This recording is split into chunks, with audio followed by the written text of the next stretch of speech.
Nanikawon ko nga, ginabalik-balikan ako ang scriptures, Bible ko. Mangita ko mga sources na ito, maminaw ko, ay mga bakko nga, hapli sa ako ang pagmula-mula. Kaya nindot ka mga tawa, yun ipadayag ni Jesus. Sa iyang pagkabanhaw, ano na siya ay gitugyan, gihatag nandito sa mga apostoles. Kung sa ang unang gihatag niya, ang Espiritu Santo.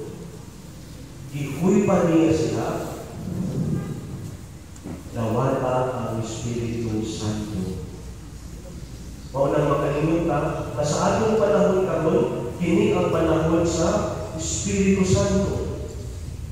Labaw sa tanan, kita nga mga binunyagan, atong nadawat ang Espiritu Santo. Diha panahon kita, nahunyagan.